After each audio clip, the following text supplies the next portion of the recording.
রহিম। আসসালামু আলাইকুম ওয়া রাহমাতুল্লাহি ওয়া বারাকাতুহু। আমি শেখ আহমেদ, প্রভাষক ইংরেজি, Nabakumar institution and doctor Shahidullah college. সুপ্রিয় শিক্ষার্থী বন্ধুরা, আশা করি তোমরা সকলেই ভালো আছো। আমিও ভালো আছি আলহামদুলিল্লাহ।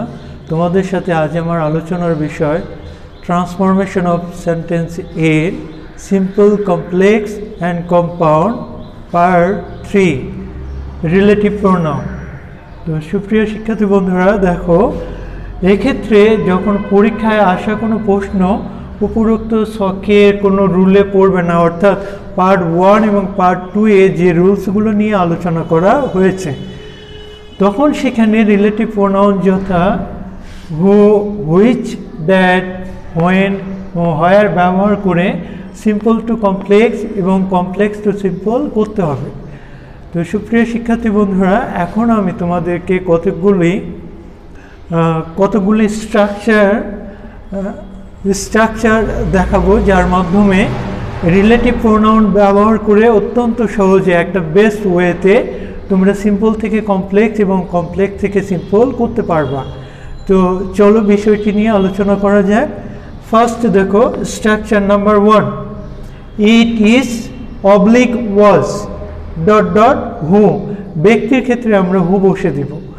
এখানে আরও একটা বিষয় জানার আছে, তা হচ্ছে ইজ বসাবো না ওয়াজ বসাবো, এটা টোটালি ডিপেন্ড করবে ওই বাক্যটার উপর। বাক্য যদি প্রেজেন্ট ইনডেফিনিট টেন্স হয় তাহলে আমরা ইজ বসে দিব, আর যদি পাস্ট ইনডেফিনিট টেন্স হয় তাহলে ওয়াজ বসে দিব। Number 2, it is oblique was dot dot which oblique that, বস্তুর ক্ষেত্রে। তাহলে হুইচ অথবা ড্যাট আমরা বস্তুর ক্ষেত্রে বসাবো। তারপর দেখো number 3, it is oblique was dot dot when, সময়ের ক্ষেত্রে। সময় হোয়েনটা এখানে আমরা সময়ের ক্ষেত্রে ব্যবহার করব। Last, it is oblique was dot dot dot where, এখানে স্থান বা জায়গার ক্ষেত্রে আমরা হোয়ার বসে দিব। তো সুপ্রিয় শিক্ষার্থী বন্ধুরা, এখন আমি তোমাদেরকে কতগুলো এক্সাম্পল দেখাবো, যেগুলো ব্যবহার করে সবগুলো স্ট্রাকচার, যেখানে আমরা সবগুলো স্ট্রাকচার ব্যবহার অ্যাপ্লাই করে দেখাবো, যাতে তোমরা অত্যন্ত সহজে বুঝতে এবং মনে রাখতে পারো।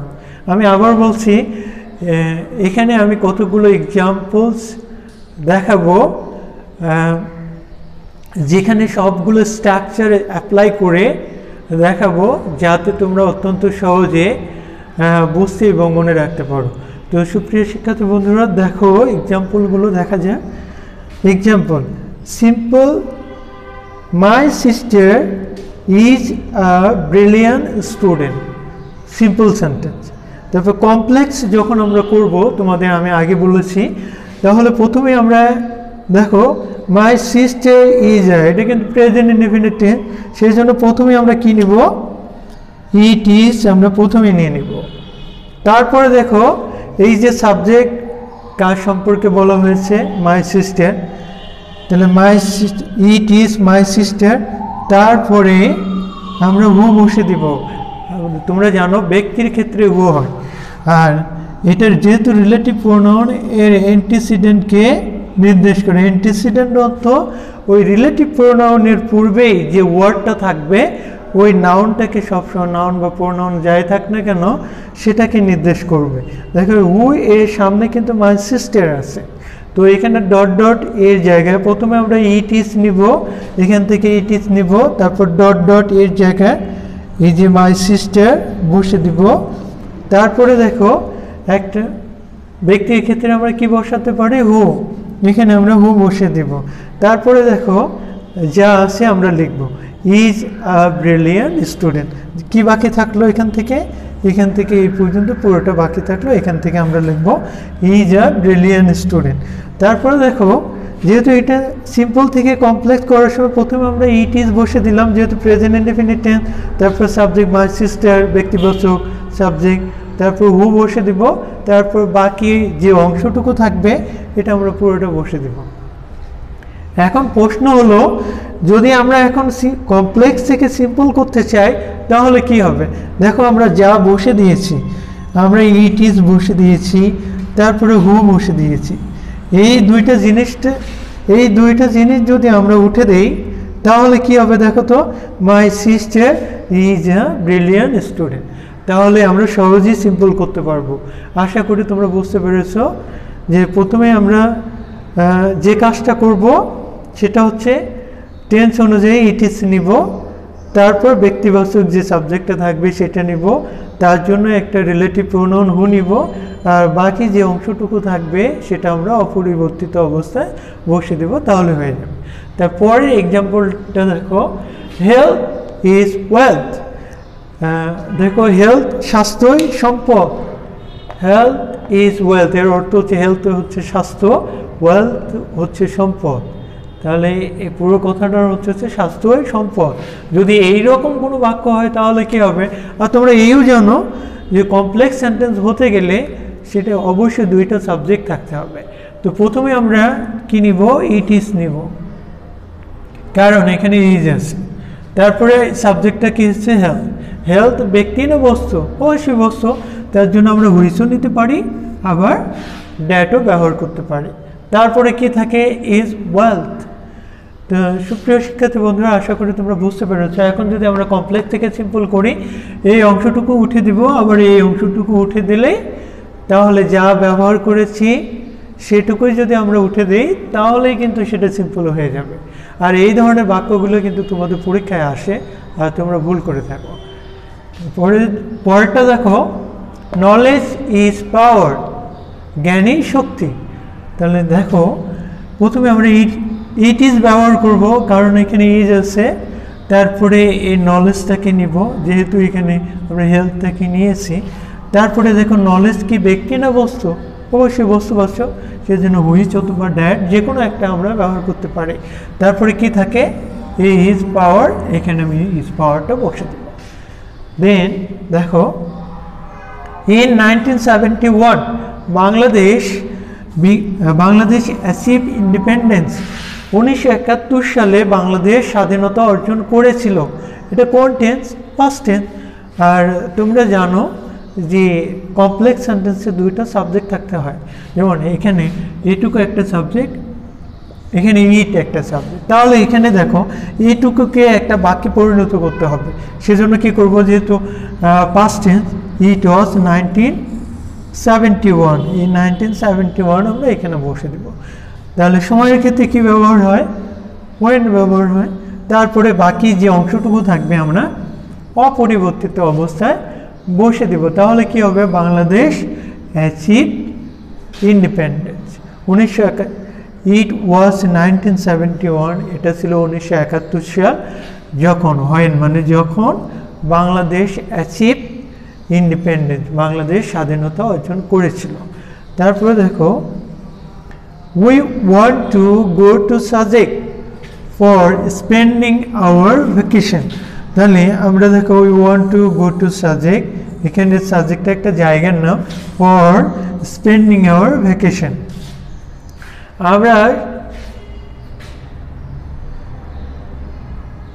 আমরা সাজেক যেতে চাই, কি করার জন্য? ফর স্পেন্ডিং আওয়ার ভ্যাকেশন, আমাদের ছুটি কাটানোর জন্য। তো সুপ্রিয় শিক্ষার্থী বন্ধুরা দেখো, এখানে কিন্তু জায়গা মানে কি? স্থানকে বোঝানো হচ্ছে। তো যেহেতু এটা কি প্রেজেন্ট ইনডেফিনিট টেন্স, তাহলে ইট ইজ সাজেক আমরা লিখতে পারি। আর যেহেতু এটা একটা জায়গাকে নির্দেশ করে, সেজন্য ওয়ার আমরা বসাবো।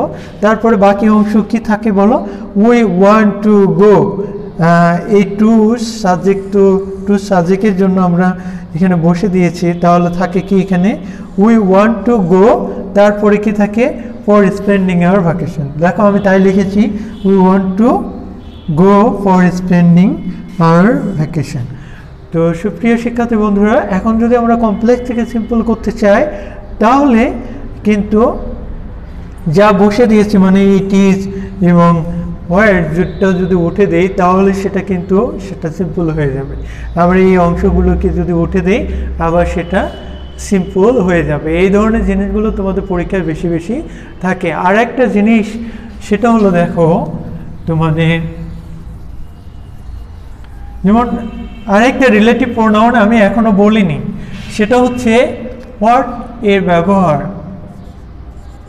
হোয়াট আমরা কোথায় ব্যবহার, এই রিলেটিভ প্রোনাউনটা আমরা কোথায় ব্যবহার করব? দেখো suppose simple sentence, simple, complex. Simple সেন্টেন্সে যদি এরকম থাকে, যেমন ধরো আই নো ইউর নেম, আমি তোমার নাম জানি, আমি তোমার নাম জানি। তাহলে এই বাক্যটা আমরা কিভাবে কমপ্লেক্স করব? তোমরা জানো কমপ্লেক্স সেন্টেন্স হতে গেলে তাকে সেই বাক্যে অবশ্যই দুইটা সাবজেক্ট থাকতে হবে। তাহলে এই ধরনের বাক্য যদি হয়, প্রথমে আমরা আই নো নিব, তারপরে এই ওয়ার্ডটা বসে দিব। এই ওয়ার্ডটা এখানে আমরা বসে দেব। প্রথমে আই নো, তারপর ওয়ার্ড, তারপরে বাকি অংশ লিখব ইউর নেম ইজ। দেখো তাহলে এখন তোমরা বলতে পারো এখানে ইজটা কোথায় থেকে এসেছে। দেখো আই নো এটা একটা বাক্য, এটা হচ্ছে প্রিন্সিপাল ক্লোজ। তারপরে দেখো একটা সাবঅর্ডিনেট ক্লোজ নিতে হবে, সেজন্য একটা রিলেটিভ প্রোনাউন আমরা এখানে ওয়ার্ডটা ব্যবহার করব। ওয়ার্ডটা ব্যবহার করার পর দেখো ইওর নেম, তারপরে এটা একটা বাক্য হতে গেলে তার একটা ভার্ব দরকার, যেহেতু এটা প্রেজেন্ট ইনডেফিনিট টেন্স সেই জন্য আমরা ইজ নিয়েছি। যেহেতু প্রেজেন্ট ইনডেফিনিট টেন্স সেই জন্য আমরা ইজ নিয়েছি। তারপর আরও দেখো, যেমন ধরো এখানে আমরা লিখতে পারি, যেমন tell me your name, tell me your name. যদি এরকম যদি থাকে তাহলে সেটা আমরা কেমন করে কমপ্লেক্স করব? যদি এরকমও যদি থাকে, সাবজেক্ট এবং অবজেক্ট ঠিক থাকবে। তারপরে দেখো হোয়াট ইউর নেম ইজ। দেখো ওই কোনো পরিবর্তন কিন্তু হয়নি, সাবজেক্ট এবং অবজেক্ট ঠিক থাকবে। তারপরে একটা ওয়ার্ড আমরা ব্যবহার করব, তারপরে বাকি অংশ লিখব, তারপর টেন্স অনুযায়ী ইজ অথবা ওয়াজটা বসে দিব। তাহলে কিন্তু সহজেই কমপ্লেক্সটা হয়ে যাবে।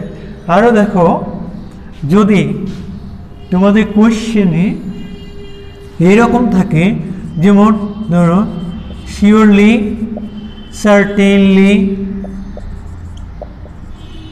সার্টেনলি এক্সেট্রা, এরকম যদি থাকে, যেমন ধরো সাপোজ সিম্পল সেন্টেন্স,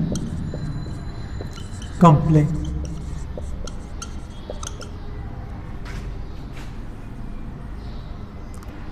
সার্টেনলি যদি ধরো সার্টেনলি হি